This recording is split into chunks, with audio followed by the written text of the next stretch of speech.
Bonjour à tous et bienvenue dans votre café matinal. Aujourd'hui, on va parler des promesses de Dieu et de l'attente qui est souvent liée à leur accomplissement.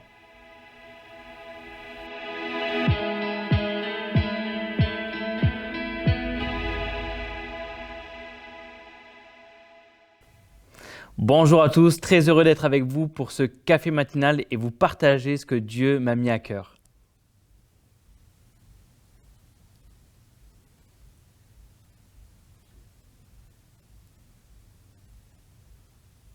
Vous venez d'attendre 10 secondes. Avouez, vous avez eu peur et vous pensez qu'il y avait un bug, mais non, pas du tout. J'ai fait exprès.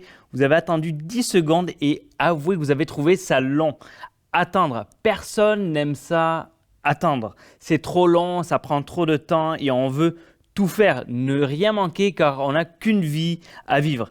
Et si on est honnête, la société dans laquelle on vit nous pousse à tout maximiser, à ne perdre aucun temps, à vivre pleinement et tout doit aller plus vite. Mais on en a fini par perdre la valeur et la vertu de la patience. On ne sait plus attendre, on ne sait plus patienter. Certains disent qu'on ne sait plus s'ennuyer, mais je ne parlerai pas de ça ce matin. Et la vérité, c'est qu'on veut tout et tout de suite. On veut tout de suite, mais les bonnes choses prennent du temps. Comme le vin, comme affiner un fromage, comme les investissements, ça prend du temps. Comme les relations, l'amitié, l'amour, ces relations-là prennent du temps à bâtir et les bonnes choses prennent toujours du temps. Et je me rappelle quand j'étais petit, ma mère me faisait souvent des gâteaux au chocolat et c'était les meilleurs parce que les gâteaux de nos mamans sont forcément les meilleurs.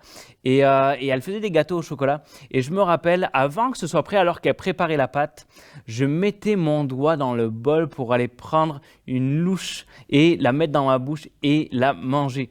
Je prenais même les hélices du batteur et je léchais tellement c'était bon. Mais ce qui arrive, c'est que il n'était pas prêt. Le gâteau n'était pas prêt. Et le plus dur était devant. Pourquoi? Parce qu'il fallait que on mette le gâteau dans le four. Et là, il fallait attendre une éternité avant qu'on puisse le sortir. Et je me rappelle, j'étais devant, je regardais le four et il y avait la lumière qui sortait. Et tranquillement, la bonne odeur de chocolat, je pouvais l'humer dans toute la maison. Mais il fallait attendre. Et enfin, la délivrance. On sortait le gâteau, on le découpait et on le mangeait. Et pour être honnête avec vous, c'était bien meilleur une fois qu'il était prêt, une fois qu'il était cuit, qu'il avait passé du temps dans le four et qu'on le mangeait enfin. Et ce qui arrive, c'est qu'en parlant de nourriture, j'aimerais vous parler d'une histoire, justement, de patience et de nourriture qu'on retrouve dans la Bible. Alors, c'est pas sucré cette fois, c'est salé. Et ça se passe avec Isaac et Rebecca qui vont avoir des enfants. Et on va aller dans Genèse au chapitre 25 et au verset 24 à 34. Le moment où elle devait accoucher arriva. On parle de Rebecca ici. Et voici qu'il y avait des jumeaux dans son ventre. Le premier sortit roux, tout couvert de poils, comme un manteau.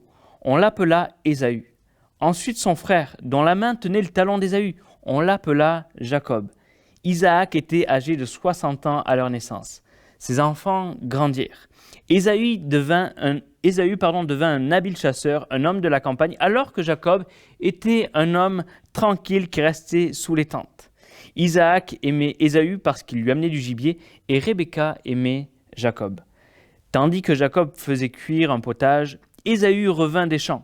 Accablé de fatigue, Ésaü dit à Jacob, « Laisse-moi manger de ce roux, de ce plat roux, car je suis fatigué. » C'est pour cela qu'on a donné à Ésaü le nom d'Édom.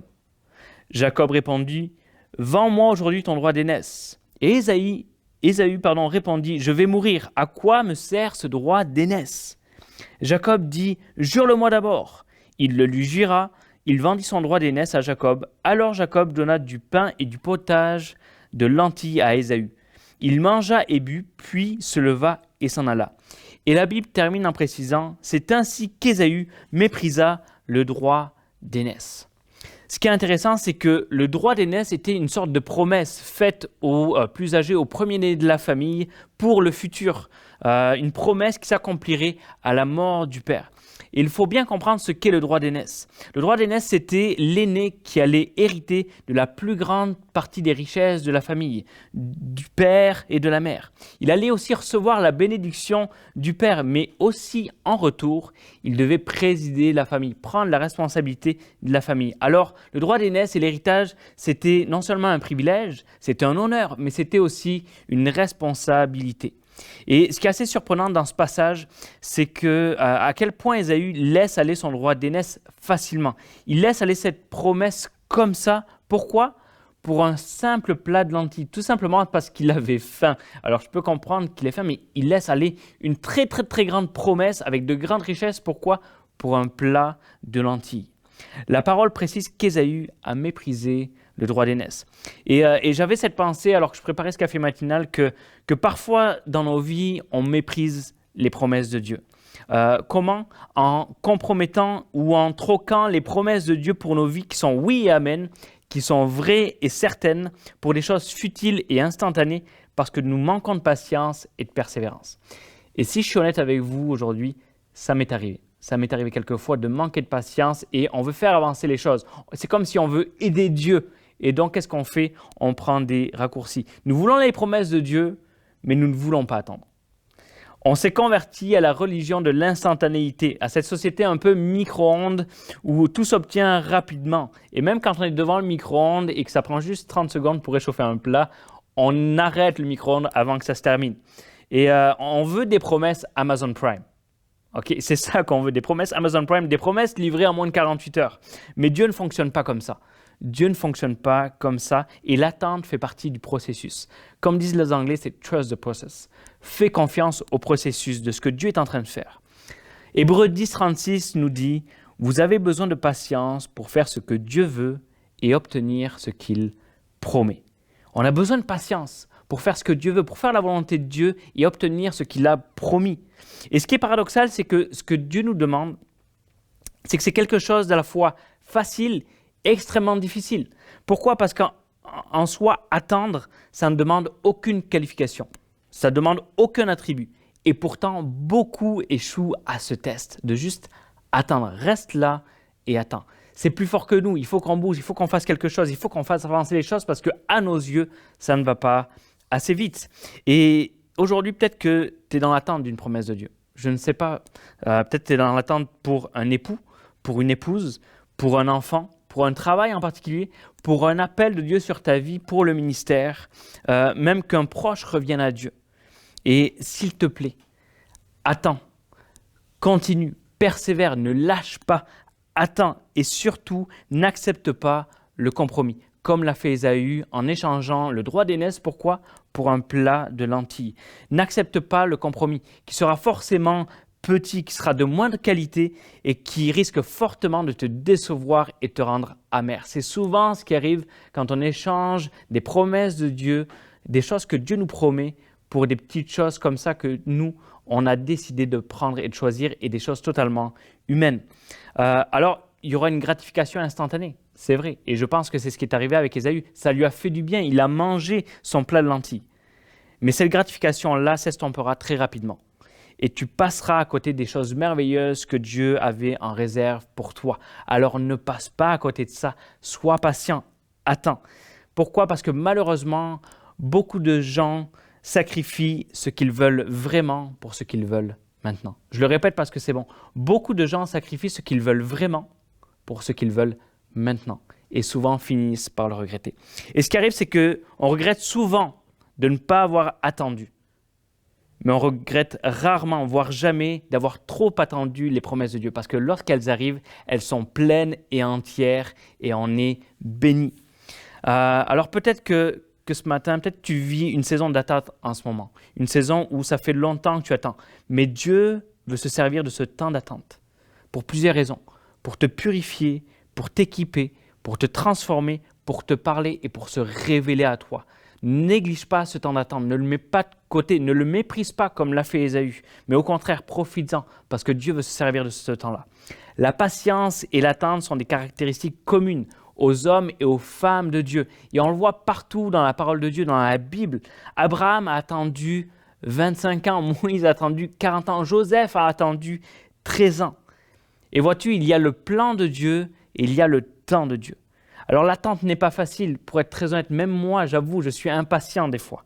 L'attente n'est pas facile, mais fortifie-toi, prends courage, vraiment, accroche-toi à la promesse, accroche-toi au Dieu de la promesse, parce que lui ne faille pas. Et parfois, il semble qu'il y a des arrêts. Il y a comme des arrêts dans ce qui se passe dans nos vies, il y a des temps d'attente prolongés. Mais ce sont en réalité les raccourcis de Dieu vers l'accomplissement de la promesse. N'écoute pas l'ennemi de ton âme qui te dit « Dieu a-t-il vraiment dit? Est-ce que tu es sûr qu'il a dit cette promesse ?» N'écoute pas les mensonges de l'ennemi, accroche-toi vraiment et résiste à la tentation des compromis et des raccourcis humains qui vont te faire perdre du temps.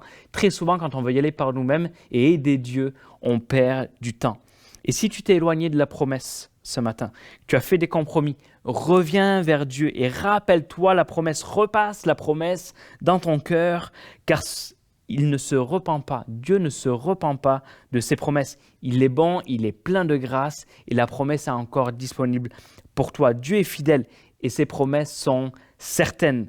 Alors si la promesse tarde, attends-la, car elle s'accomplira certainement. En terminant, rappelle-toi, la patience, ce n'est pas attendre que Dieu agisse, c'est attendre pendant que Dieu agit. Laissez-moi prier pour vous en terminant. Seigneur Jésus, je te prie pour tous ceux, Seigneur, qui ont une promesse sur leur vie, qui sont dans une saison d'attente. Je te prie que tu puisses les fortifier. Je te prie que tu puisses mettre ta grâce, ta paix et ta force en eux pour qu'ils puissent s'accrocher à ta promesse, qu'ils n'écoutent pas la voix de l'ennemi, qu'ils n'écoutent pas même leur voix intérieure, la voix de la chair qui crie pour trouver une solution de rechange, mais qu'ils puissent être patients, qu'ils puissent être forts et s'emparer des promesses pleines et entières que tu as pour eux. Je te prie pour eux maintenant dans le nom de Jésus. Là-dessus, je vous souhaite de passer une excellente journée. Soyez bénis.